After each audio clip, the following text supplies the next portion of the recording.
just realizing that the opposite of anxiousness and stress is mindfulness. Well, as soon as I start doing my breath work, again, what does that help me do? It helps me get my mindfulness and presence back, of getting back in the moment, instead of like being all up in my feels and all up in my emotions, and which is not super productive if that's all I do, and all I do is just allow myself to just spin, and that song, that playlist, that emotional playlist goes on repeat, and I'm not allowing myself to emote, to emotion, to give motion to my emotions and allow them to move and flow through my system.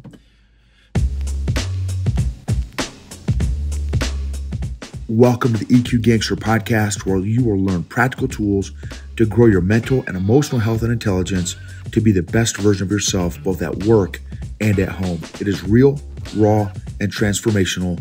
The journey of emotional growth isn't easy, but it's worth it. I believe in you.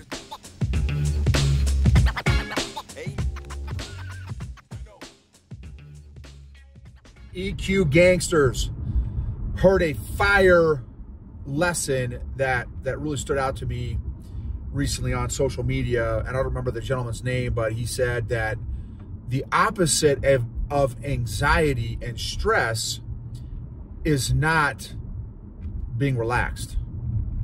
And I was like, say what? So if you thought about that, what would you say the opposite of stress and anxiety is, if it's not being relaxed? And because I'm like, I immediately thought, well, being relaxed. And he's like, no, dude. And in fact, like, even asking or saying to somebody that has anxiousness and stress, hey man, you just need to relax, is like causing more stress and anxiety, because it's not the state of being relaxed is not the opposite of stress and anxiety and anxiousness. And so I thought, well, what on earth, where's this guy going? Maybe this guy's smoking the good stuff and I need a hit because I'm not tracking like a VCR, which, if you're a young listener, a VCR is an old plastic brick looking like thing that you stuck in the mouth of a TV. It'd be a little brick spot in a TV where you stick this little plastic thing and it would watch a movie. Okay, so what on earth is the opposite of stress and anxiety? And when he said it, man, I'm chewing this a little bit still. He said it's mindfulness and being present, which I think those two go hand in hand. Being present and being mindful, I think, again, are like two sides of the same coin. Which I thought, man, that's brilliant. Now I'm still processing it for like accuracy and stuff, but it makes sense on my initial hit or initial read. Is that's tremendous. And the other cool thing about that is it gives a little bit of control to the person. So for me, I'm going back to jiu-jitsu at my current gym. It's been the first time in a month because I've been traveling and stuff, and so I've been visiting other gyms and stuff out of town, and so it's my first time back, and for whatever reason I'm a little nervous going back to the gym I've been going to, Flow State, and which phenomenal folks. Professor Chad, his super wife Jade, who just got her purple belt. Congrats on that too, by the way, Jade. She'll probably won't listen to this, but anyway. And then Professor Chad, recent kind of newer black belt, and just a phenomenal couple. They've been through a lot, and they're growing and changing. And anyway, it's been quite a journey for both of them. The culture they've created in the gym has been amazing. Anyway, I've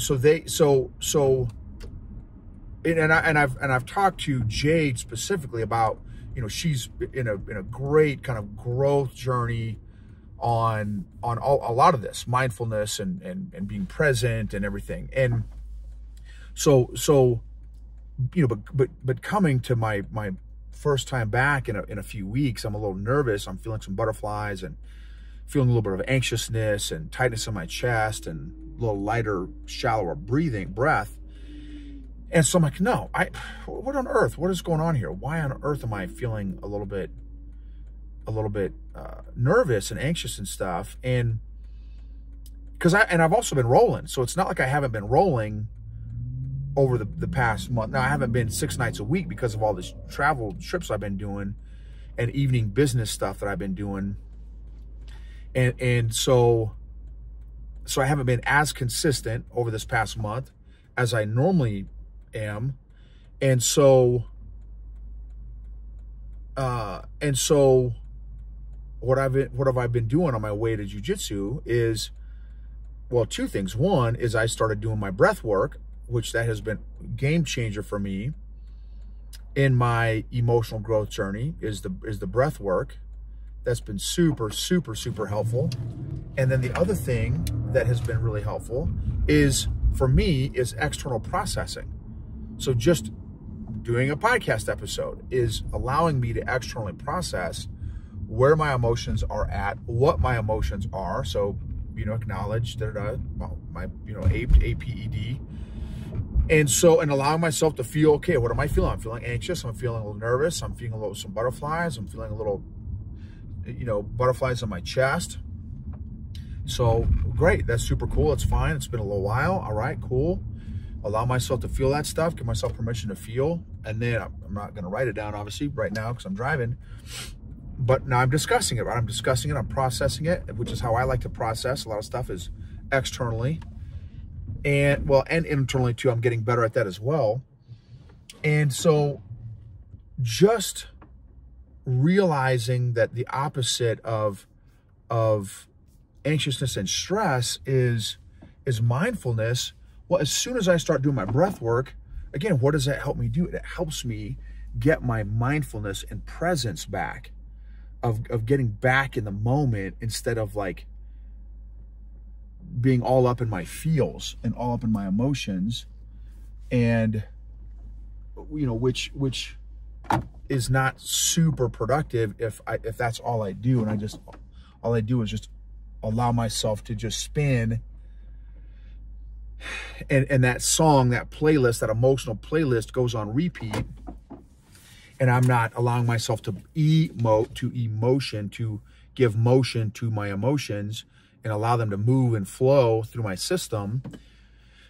You know, so anyway, doing that breathing exercise was awesome. And then again, talking about it, processing it, discussing it with you all is also super helpful. So anyway, I just want to share that thought with you all, that the opposite, and think about that. Is it true for you? Maybe it's not true. Maybe it's not accurate. Maybe this guy, you know, guru, you know, social media guru is not accurate. But I just thought, man, let me think about it. Let me process it. Let me chew on it. But what do you all think? Do you all think that the opposite of stress and anxiety is not being relaxed, but actually being mindful and present?